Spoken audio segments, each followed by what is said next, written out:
Nah, tempatnya ini pun juga harus suci dari najis. Makanya mimbar-mimbar itu sebaiknya memang bersih. Jangan sampai abadi tidak pernah dibersihkan. Ini yang jelas pokoknya pakai rangkapan, pakai sarung, kadang sarung bolong. Makanya kan saya selalu mengusulkan sarung itu yang khusus untuk sholat. Kadang-kadang pakaian kondangan apik, tapi pakaian untuk sholat hujan sarung ngepir.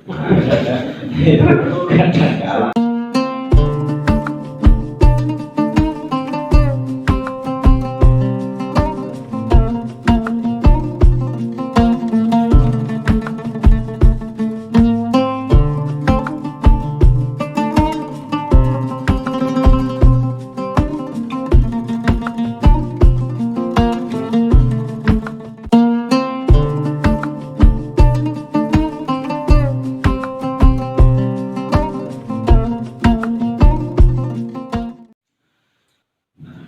Assalamualaikum warahmatullahi wabarakatuh.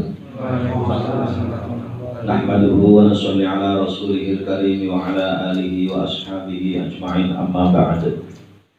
Qala al-musannif rahimahullah, nafa'ana Allah bihi wa bi'ulumihi fid dharain, amin ya rabbal alamin. Bismillahirrahmanirrahim. Syurutul khutbataini, utawi pira-pira syarat khutbah loro iku asyaratun ana 10. Kalau kemarin, Jumat kemarin, rukun khutbah ada 5, tidak boleh kurang, tidak boleh cacat, tidak boleh bolong. Kalau salah satu tidak terpenuhi maka tidak sah khutbahnya. Artinya khutbahnya batal. Syarat ini begitu juga harus dipenuhi. Kalau syaratnya tidak dipenuhi, tidak terpenuhi maka tidak sah. Kalau syarat ini dilakukan sebelum melaksanakan khutbah, kalau rukun itu ketika melaksanakan khutbah. Yang pertama, at-taharatu 'anil hadatsainil asghari wal akbari. Yang pertama harus suci dari hadas besar dan hadas kecil. Sama sholat, tawaf, termasuk orang khutbah Jumat, syaratnya harus suci dari hadas besar dan hadas kecil. Jika orang khutbah itu di tengah-tengah khutbah itu dia batal, maka khutbahnya batal. Kentut katakanlah, maka khutbahnya batal. Maka ketika orang khutbah batal di tengah-tengah khutbah, caranya bagaimana? Boleh diteruskan oleh orang lain tanpa mengawali dari pertama, tapi dengan syarat yang mengganti itu dia mendengarkan dari awal sampai khotib batalin tadi. Atau pilihan yang kedua, dia ini termasuk mulai dari awal lagi setelah wudhu. Jadi saya ulangi, ketika khotib itu batal di tengah-tengah khutbah, maka boleh orang lain meneruskan tanpa mulai dari awal dengan syarat orang yang mengganti atau badalnya itu mendengarkan khutbahnya dari awal sampai khotib batal. Atau pilihan yang kedua, khotibnya yang wudu terus kemudian mulai lagi dari pertama. Itu kalau terjadi batal atau hadas kecil. Kemudian yang kedua, syaratnya khutbah lagi wa taharatu 'anil najasati fil thawbi wal badani wal makan. Suci dari najis, baik pakaiannya, badannya, tempatnya khutbah. Kalau pakaian ya jelas, artinya di situ yang dicuci dengan cara suci, dengan cara airnya suci dan mensucikan. Badannya sudah jelas mandi. Nah, tempatnya ini pun juga harus suci dari najis. Makanya mimbar-mimbar itu sebaiknya memang bersih. Jangan sampai abadi tidak pernah dibersihkan. Ini masih banyak memang. Ya minimal tempatnya orangnya itu ya harus suci, nggak ada telek cecek katakanlah itu yang terbanyak, ataupun tikus, ataupun yang lainnya. Maka kalau di Arab itu ya setiap minggu itu mimbarnya suci memang. memang dibersihkan, dimandiin, nah, dicuci maksudnya. Di tempat-tempat kita ini kadang-kala jarang sekali, hampir tidak ada mimbar itu dimandikan, dimandiin kan tidak ada. Ya paling tidak di situ memang dibersihkan, paling tidak dilap, sekira di situ memang tidak ada najis. Dan cara membersihkannya ya harus dengan cara yang benar. Itu terutama tempat memang. Itu syarat yang kedua. Syarat yang ketiga, wasatrul aurati, nutup aurat. Dan jelas bagaimana orang sholat. Walaupun di situ secara fatwa minimal yang penting pokoknya pusernya sampai lututnya itu tidak kelihatan. Umpamanya ada orang khutbah hanya sarungan tok sah. Ya, tapi ya dianggap mau miring kan itu, nggak sopan. Tapi di situ pakaiannya harus menutupi aurat. Walaupun sebaik-baiknya pakaian ketika Jumatan itu ya pakaian yang suci, putih kalau ada. Kalau tidak ada putih ya polos.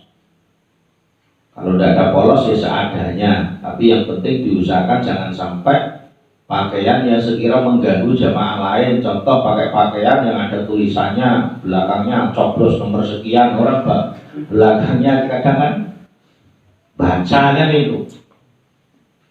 Dihindarilah pakaian-pakaian yang sekira bisa dibaca orang atau mungkin bergambar. Makanya ketika Jumatan itu ya kalau ada putih, kalau tidak ada putih ya polos. Kalau tidak ada polos ya batik boleh. Cuma di situ dihindari yang sekira mengganggu. Nah, memang sunnahnya kalau Jumatan itu ya pakai gamis, komis. Komis itu ya pakaian lajuran dan bersorban. Bersorban di situ imamah maksudnya. Imamah itu yang dililitkan di kepala. Memang dalam hadis itu kan orang yang berimamah Jumatan, sholat Jumat yang berimamah dengan yang tidak berimamah kan terpaut berapa? 70 kali lipat kan yang berimamah. Makanya Mas Tresno kalau Jumatan nanti udeng-udengan sorban ya tidak apa-apa. Sauteban perahu kau gede. Nanti ya dikira syekh dari mana lah itu. Ya artinya itu kan masalah fadilah, masalah keutamaan. Cuma kita kadang-kala ya melihat situasi kondisi di lingkungan kita, orang tahu-tahu nih sorbanan kau wedi perahu tegan repot kan gitu. Nah ini maksudnya bagi khotib loh ya, bagi khotib. Ini kan hubungannya dengan, tapi kalau yang Jumatan itu semuanya nggak hanya khotib imam saja, umum. Kalau yang masalah imamah. Tapi yang jelas khotib menutup aurat. Ya hati-hati ini kalau menutup aurat ini juga kadang-kadang di kampung-kampung ini sarung itu yang bagi yang ahlul hisab itu kadang-kadang bolong. Nah itu kan bolongnya itu dilihat-lihat, kalau bolongnya itu di atas lutut dan kebetulan tidak pakai rangkapan maka bisa batal. Yang jelas pokoknya pakai rangkapan, pakai sarung, kadang sarung bolong. Makanya kan saya selalu mengusulkan sarung itu yang khusus untuk sholat. Kadang-kadang pakaian kondangan apik tapi pakaian untuk sholat mengucap sarung ngepir. Kadang-kadang seperti itu. Kita harus sudah agak mengalihkan mengalihkan hal-hal seperti itu sebenarnya. Arab kondangan, Arab acara itu pakaiannya apik-apik, tapi Arab sopan ngersani Gusti Allah Ta'ala ini ya sejalan kadarnya kadang-kadang. Tapi memang ya seperti itu. Seperti itu. Ya, makanya masalah pakaian ini yang terbaik. Cuma secara minimal tutup aurat itu. Kemudian syarat selanjutnya, syaratnya khutbah wal qiyamu 'alal qadiri. Berdiri bagi yang mampu berdiri. Khotib ini memang harus berdiri bagi yang mau berdiri. Kalau tidak mau berdiri boleh dengan duduk. Umpamanya dia khotib kebetulan orang yang tidak mampu berdiri, maka boleh dengan duduk. Maka ketika khutbah dia duduk, itu boleh bagi yang tidak mampu. Ya sama seperti sholat kan wajib berdiri. Di dalam sholat fardu wajib berdiri bagi yang mampu berdiri. Kalau tidak mampu kan boleh duduk, kecuali kalau sholat sunnah. Kalau sholat sunnah ini boleh duduk walaupun mampu berdiri. Kalau ada orang ketika melaksanakan sholat qobliyah ba'diyah, dia dengan duduk boleh. Kalau sholat sunnah, tarawih kesel karo ngadeg dengan duduk boleh. Bawa kursi dan rumah boleh duduk, walaupun masih muda. Cuma kan wagu, saya tahu bawa kursi kan ini, dikira kaki-kaki kan ini. Tapi secara hukum boleh. Dalam khutbah begitu juga, kalau mampu berdiri wajib berdiri, kalau tidak mampu boleh duduk. Kemudian syarat selanjutnya, syarat khutbah wal julusu bainahuma fawqa tuma'ninatis sholati. Duduk di antara dua khutbah. Jadi setelah khutbah yang pertama kan, barakallahu li wa lakum fil Qur'anil 'azim wa nafa'ani wa iyyakum bima fihi minal ayati wal dzikril hakim. Aqulu qouli hadza astaghfirullahal 'azim li wa lakum wa lisairil muslimin wastaghfiruhu innahu huwal ghafurur rahim. Duduk. Nah, duduknya itu harus melebihi daripada tumakninahnya sholat. Artinya tumakninahnya sholat kan bacaan subhanallah sekali. Ya paling tidak di situ dia baca sholawat, umpamanya ukuran baca sholawat kepada Nabi dan kepada keluarga Nabi itu sudah cukup. Makanya kenapa sebagian masjid-masjid kadangkala ada ketika khotib ini duduk di antara dua khutbah, muadzinnya doa. Itu apakah boleh? Boleh, karena tidak ada hubungannya dengan khutbah. Ada ya, kalau dari acara Quran pada istighfar 3 kali. Itu sebenarnya hanya untuk mengukur jeda. Tapi kalau seandainya dia boleh-boleh juga. Nah, boleh. Sing jelas pokoknya di atas atau melebihi daripada tumakninah di dalam sholat. Termasuk khutbah Idul Fitri, Idul Adha juga sebenarnya. Idul Fitri, Idul Adha, khutbah khusufus syamsi, gerhana matahari, khusuful qamar, gerhana bulan, termasuk duduk di antara dua khutbah istisqa, sholat minta hujan.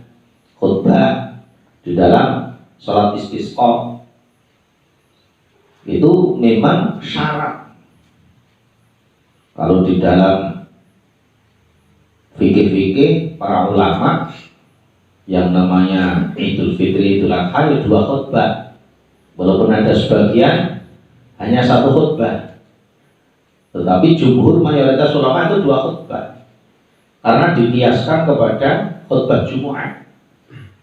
Kalau 1 khutbah, nah ini wallahu alam, artinya para ulama secara mayoritas tetap 2 khutbah, termasuk sholat gerhana matahari dan gerhana bulan, termasuk Idul Fitri, Idul Adha. Makanya ketika melaksanakan Idul Fitri, sholat Idul Fitri, Idul Adha di lapangan ya harus disediakan mimbar sama kursi.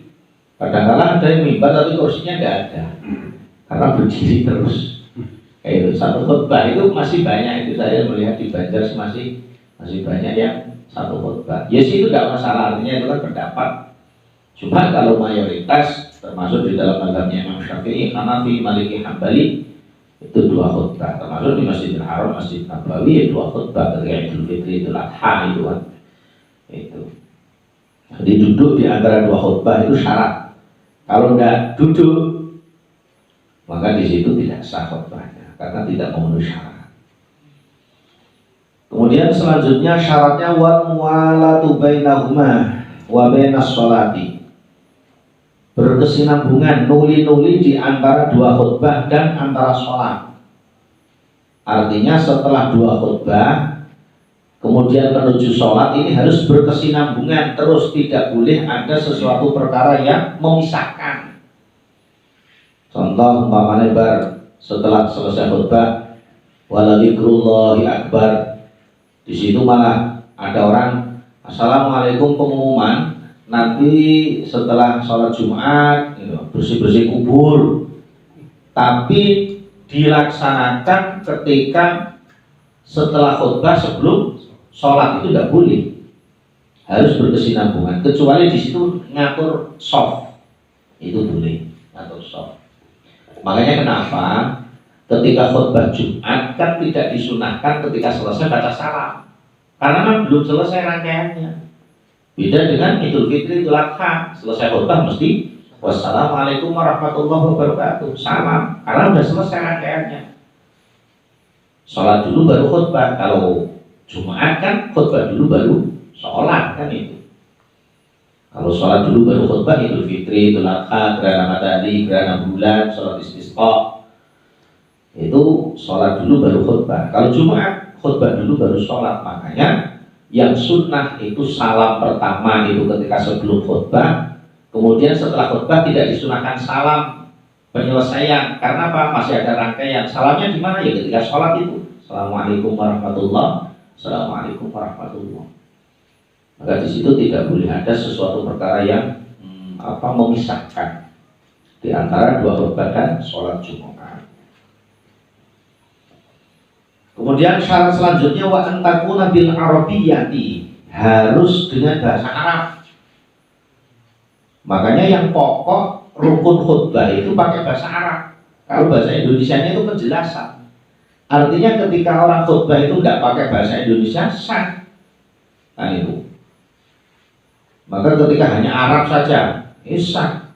Wah nanti nggak mudeng, nggak urusan. Kadang bahasa Indonesia saja, padahal tidak mudeng karena apa? Tidur. Nah, nggak mudeng disampaikan khotib karena apa? Tidur. Makanya di situ Arab toh. Kenapa para khotib itu sebelum khutbah mutolaah? Kalau bisa itu diusahakan mutolaah, artinya sinau. Diulang-ulang dulu yang mau dibuat khutbah itu diulang-ulang 3 kali, 5 kali, 7 sampai lancar, terutama ayat Qur'annya, terutama Arabnya.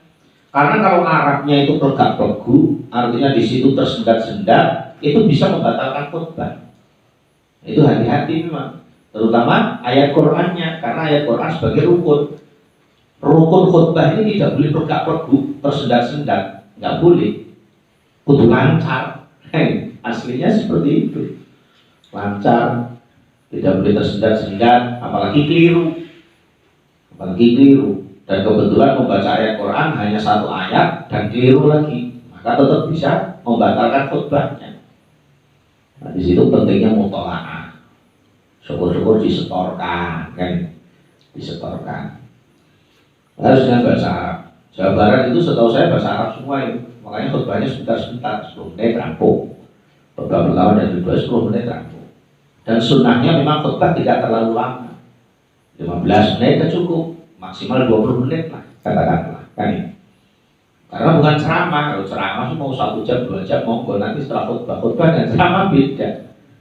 Makanya kenapa khutbah itu di situ wasiat takwa. Intinya kan wasiat takwa.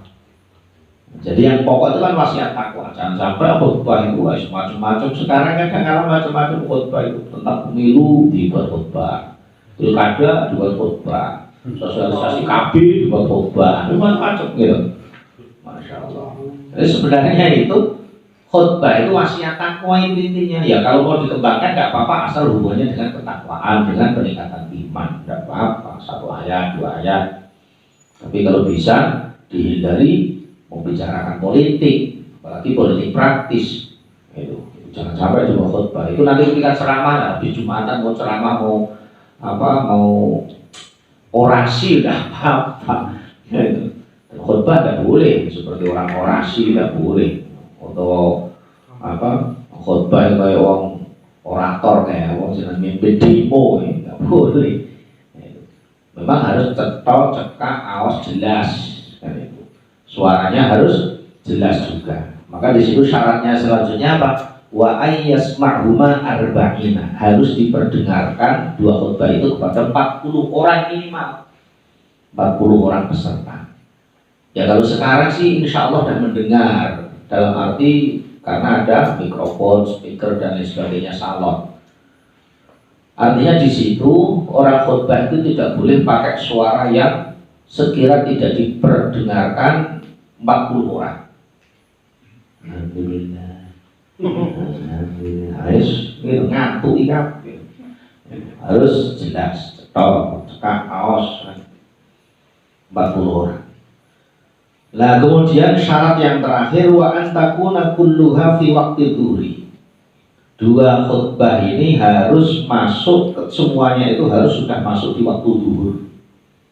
Tidak boleh di situ separuh di waktu sebelum zuhur, kemudian khutbah yang separuh terakhir di waktu zuhur, tidak boleh. Makanya kan kemarin ketika masalah masuk waktu sholat, saya masih menemukan di saya nggak tahu sekarang, ketika waktu saya masih ngaji di daerah situ itu masih abadi katanya. Pokoknya Jumatan yang mulainya jam 12 kurang seperempat pakai UID kan tidak bisa. Nah kalau sekarang itu masuknya jam 12 kurang 5 berarti dia kan di sini, ya kan? Nah, artinya di situ berarti dia sudah mau mulai khutbah tapi belum masuk waktunya, tidak sah kan? Nah, kecuali kalau seandainya setengah 12, setengah 12 lebih 5, setengah 12 lebih 10 atau jam 12 kurang 20 itu masih masuk karena dia membuat jadwal jam 12 kurang seperempat. Nah, maka di situ jadwal masuknya waktu sholat ini berubah-ubah kalau seandainya pakai jam WIB waktu Indonesia Barat. Maka di situ tidak bisa dibuat abadi. Kan ada daerah itu dibuat abadi, nak zuhur pokoknya jam 12 kurang seperempat, asar jam 3, maghrib jam 6, isya jam 7, nggak bisa kan? Isya jam 7 lah, sekarang jam 7 seperempat ya. Berarti kan belum masuk waktu isya. Dibuat jam 6, sekarang jam 6 lebih 5 menit kan belum maghrib. Nah, bahayanya lagi ketika nanti ada orang puasa atau ketika puasa Ramadan, dia sudah ada pada kurang 3 menit atau 2 menit aja, kemudian orang merasa sudah masuk waktu sholat, wah ini sikat, ini buka puasa, ini campur dan lain sebagainya. Yang justru siapa muadzin itu yang ada. Padahal azan itu pahalanya besar, tapi ketika dia salah maka bisa berdosa. Maka disitulah syarat-syarat khutbah. Pada 10, ada pertanyaan enggak? Ini misalnya sholat sunnah kan diperbolehkan duduk ya? Ya. Itu pada saat sunnah tarawih misalnya imam itu boleh duduk kan? Boleh, boleh. Imam duduk boleh, makmumnya berdiri atau gantian, imamnya berdiri, makmumnya duduk boleh. Bahkan rakaat pertama itu duduk, rakaat kedua berdiri, atau dibalik rakaat pertama berdiri, rakaat kedua duduk, atau dua-duanya duduk semua, boleh semua. Walaupun mampu berdiri. Makanya orang-orang Arab itu tidak ada istilah alasan wah sholat tarawih kesel, tidak ada kesel. Apalagi sholatnya orang sangat nyantai kan, nyantai. 4 rakaat 2 salaman, istirahatnya lama. Minum-minum dulu, tapi mudut dah, minum-minum dulu, pada bawa minuman. Nanti sebelum sholat, terus kemudian dia minum air putih itu supaya tidak membekas kan, air putih. Berdiri lagi, 3 jus masalahnya. Ada yang 2 jus, ada yang 1 jus kan. Kalau di kampus saya dulu 3 jus, start jam 8 selesai jam 11, 10 hari khatam, itu udah biasa. Dan imamnya itu ya luar biasa. Artinya di situ tidak ada rasa letih, tidak ada. Kesel, ketika orang kesel duduk boleh kok. Kan ini. Tetapi mendapatkan keberkahan khataman Quran dan juga sholat tarawih. Makanya tidak ada alasan. Wah, sholat tarawih kok kesel ini kesuai dan sebagainya. Masih kesel, macul, mencangkul di sawah itu masih letih itu. Jam 7 sampai zuhur itu berapa jam ya? Mengaruh tarawih paling sak jam, paling banter. Cuma di situ bukan masalah kesel, tapi berat. Makanya pengorbanan itu untuk melawan rasa berat itu tadi, itu dalam ibadah. Kan? Ini baca, ada benarnya dari Allah Ta'ala, kebetulan saya maaf. Nah, kita tutup doa kifaratul majlis. Subhanallahumma wa bihamdika asyhadu an la ilaha illa anta astaghfiruka wa atubu ilaik. Assalamualaikum warahmatullahi wabarakatuh. Waalaikumsalam. Setengah jam.